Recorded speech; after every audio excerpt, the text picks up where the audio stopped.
Mike from Mike's Custom Saws. Just got back in from running the Wood Boss 024 project, and I'm super impressed with this saw. As you can see with those clips, she's a little ripper. I brought the 261 out. That's a 261 M-Tronic that is ported, and it's got Gordy's bark box on it, the foamy air filter, the clean running air filter on it. I love that saw. It's probably one of my favorite saws that I've got in the fleet. I wanted to see how it would do, or this would do, against that one. And now that is running a 20-inch 3/8. It's an RS, so it's a rapid super chain on it. This thing's running a 18-325, which is a reduced kickback chain on it. So little differences there, not apples to apples, but I was super impressed with this thing. So that was it was about measured out, depending on where you measured it. I mean, 14 and a half at the most, 14 inches mostly on that log. 261, 14 seconds. I mean, 13 seconds for the 261, 14 seconds on the 024 Wood Boss. I was stoked. Like, that ain't bad for an older carbureted saw, and it's just so smooth. It worked really well.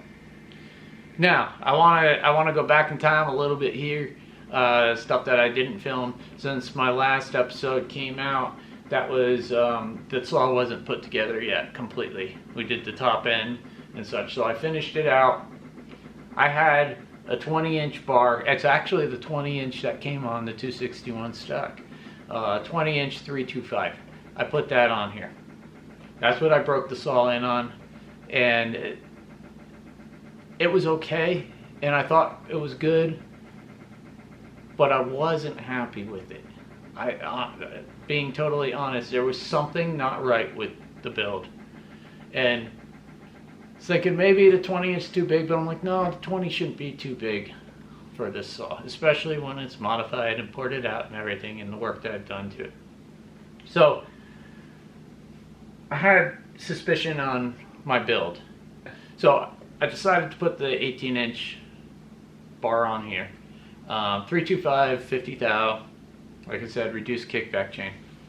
So that's why I went with this bar and went away from the 20. I just don't need it. I think now it'll pull the 20 really, really well. So let's get to that.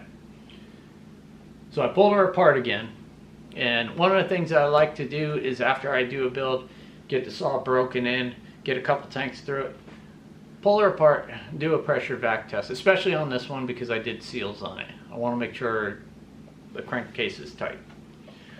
So I did pressure vac on it, and of course I looked in the cylinder, made sure that there was nothing going on with where I did my chamfers, no scoring or anything. It looked beautiful in there. Pressure vac held absolutely perfect. No drop on vacuum, no drop on pressure, so I'm like, all right, my seals are good. Started looking through my notes, and the build was mild. I didn't really go crazy. Remember, I backed down the intake timing to 4 degrees instead of 6 degrees. So, thing I went kind of wild on was timing.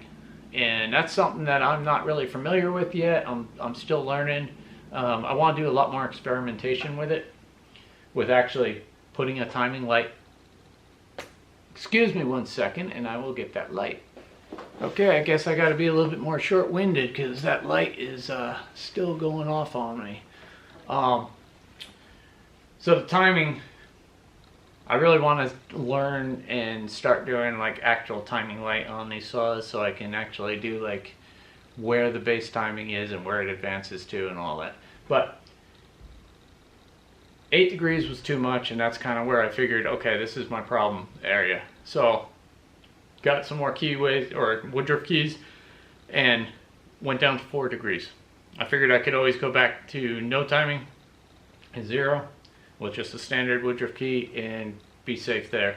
But I really wanted to try doing 4 degrees. Did 4 degrees, took her out today, and I am stoked with it. Can we get more? Maybe, but I don't think it's worth it. That 4 degrees is perfect on the ignition timing. So let me take the book. I'm gonna just reach over here real quick. So I did check after I installed the jug on the last video. Our squish came out to 22 thousandths. Nothing changed basically. 22 thousandths squish. Our intake was 70 degrees, which gives you a 140 on duration on the intake, and the exhaust came out to 90 degrees after top dead center. Can swing back a page here, just for people that want to know. The 98 degrees after top dead center on the exhaust gives us a duration of 164. So I was kind of thinking maybe I need to, because it wasn't performing how I wanted it to, maybe I needed to go a little bit further on the intake. But I'm going to leave it where it's at. The saw is amazing. It works great. It's going to be an awesome saw as I get more into tree climbing. It's going to be perfect. I absolutely love the build. So that's it on the 024 Wood Boss. I hope everyone enjoyed this series. If you guys want any more, or you want me to show you anything that's, you know, that I don't film, that's off camera, that I talk about, let me know and I can add that stuff in there. Still got my neighbor's saw here, the little 2511T Echo. Got the exhaust parts in from Gordy down at West Coast Saw. Going to be doing that. Might post a little video on doing that. I got to pull limiter caps and get that thing running. That saw, well, not that exact saw, but an Echo 2511T is going to be coming up. I'm going to do one for myself. I've kind of fallen in love with that saw. It's a great little saw, and especially as I venture more into the climbing world and do some more of that work.